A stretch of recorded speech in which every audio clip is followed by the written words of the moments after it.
how much doubt was there after 2017, having not really set this up? Now you're in Nashville, you're creating content. Talk to me about the doubt that crept in or perhaps took over many times in those intervening 4 years. We're just going to ask all the hard questions. It's Yes, Your really Honor. it's really interesting when you go to work for yourself, especially coming from a job like the district attorney's office that has so many protections in it and still does. You have civil service protection. You have a set salary. You know what your retirement looks like. You know what your health benefits look like. So when you go to work for yourself, that level of security is gone. And yes, there's other struggles to being a DA, but the monetary stuff is all just handled. And so there, when I shifted in 2017, there was a lot of doubt in how does this work? How do I make money? What does that look like? And I helped clients go through that.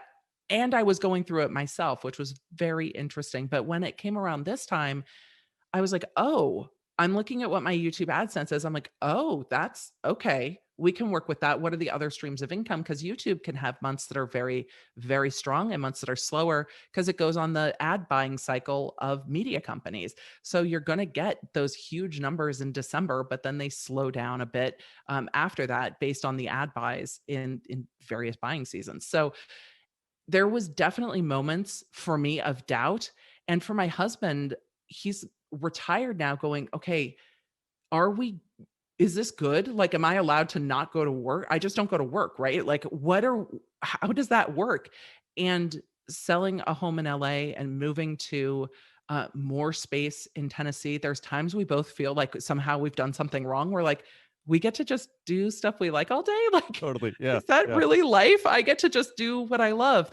It feels strange. And there's days I'm like, I feel like I shouldn't just get to sit down and eat lunch with my husband during the day. And my kids are back in school in person. So we definitely have our days where we get to work at home, or we get to go for a walk or a hike or work out or go to the grocery store at noon when there's nobody there.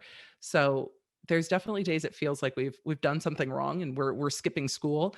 And the doubt at this point is kind of gone because we've been figuring it out for this long, and we're like, we're going to keep figuring it out, and it might shift, but we're just going to keep shifting with it. I'll ask you to put words in his mouth and speak for him if you don't Of mind. course. I mean, we've Yes. been married 22 years. You know I don't mind. Good, good. How did he adjust? Because his identity was this specialized dentist. At least you got to keep your identity as a lawyer providing legal commentary. How has he adjusted to not being that anymore? I love that you bring up identity. I got to do a TED Talk at Cal State Long Beach, which is my alma mater for undergrad.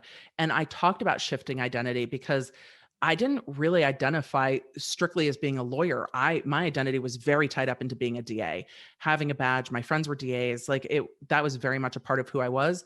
And so it took me years of kind of unwinding that. And now, online people are like, "Oh, she's just a paralegal. She's not even a real lawyer. She's a YouTube lawyer." I'm like, if YouTube would like to hire me, I have thoughts. Like, Google, I'm around. I have thoughts. I'm licensed in California. Call me. Yeah.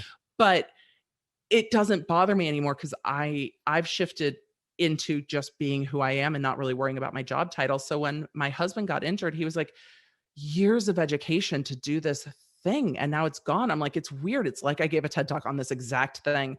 So I went through it, and then he went through it, and it has been a big shift for him because he's young. I mean, my husband's 52 years old, and he's like, when people ask me what I do, it's weird to say retired. I'm like, yeah, but when you say retired, they all look at you and go, how did you do that?